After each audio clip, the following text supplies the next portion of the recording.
നമസ്കാരം, പ്രവാസി മലയാളിയിലേക്ക് സ്വാഗതം. സൗദിയിലെ പ്രവാസികൾക്ക് മേൽ ഏർപ്പെടുത്തിയ ലെവി അടുത്ത വർഷവും തുടരും. മൂന്നിരട്ടിയാക്കി വർദ്ധിപ്പിച്ച മൂല്യവർദ്ധിത നികുതിയിലും മാറ്റമുണ്ടാകില്ല.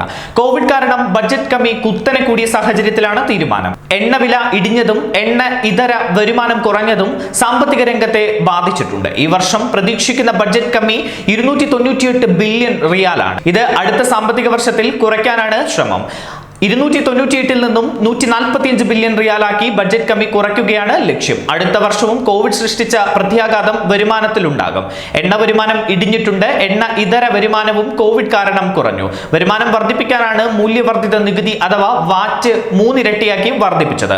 15% ഇപ്പോൾ വാറ്റ്. അത് അടുത്ത വർഷവും തുടരും. പ്രവാസികളിൽ നിന്നും ഈടാക്കുന്ന ലെവിയിലും മാറ്റമുണ്ടാകില്ല. ഇവയിൽ നിന്നുള്ള വരവോടെ അടുത്ത വർഷം വരുമാനത്തിൽ 9% വർധനവുണ്ടാകുമെന്നാണ് ധനകാര്യ മന്ത്രാലയം പ്രതീക്ഷ.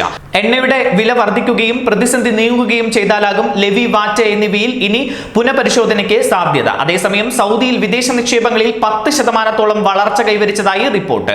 ഒരു വർഷത്തിനിടെ 170.1 ബില്യൺ റിയാലിന്റെ വളർച്ചയാണ് സൗദി കൈവരിച്ചത്. ഒരു വർഷത്തിനിടെ നേരിട്ടുള്ള വിദേശ നിക്ഷേപത്തിലും 2% വർധനവ് രേഖപ്പെടുത്തി.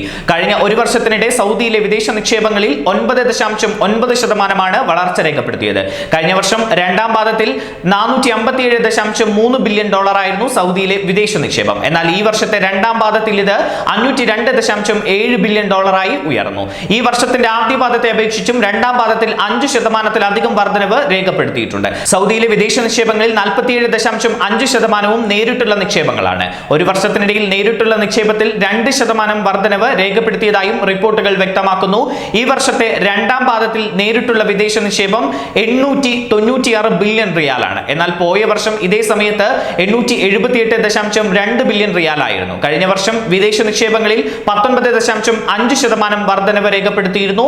എന്നാൽ സൗദിയിൽ കോവിഡ് പ്രതിസന്ധി കാരണം ജോലി നഷ്ടമായവരുടെ എണ്ണം 4 ലക്ഷം കവിഞ്ഞു എന്ന വാർത്തയും പുറത്തു വരുന്നു. ഇതിൽ 2.25 ലക്ഷത്തിലേറെ പേർ പ്രവാസികളാണ്. 1 കോടിയിലേറെ പ്രവാസികളാണ് സൗദിയിലുള്ളത്. പ്രതിസന്ധി മറികടക്കാൻ 31 കമ്പനികളിലൂടെ 1 ലക്ഷത്തിലേറെ ജോലികൾ സൃഷ്ടിക്കാൻ മന്ത്രാലയം തീരുമാനിച്ചിട്ടുണ്ട്.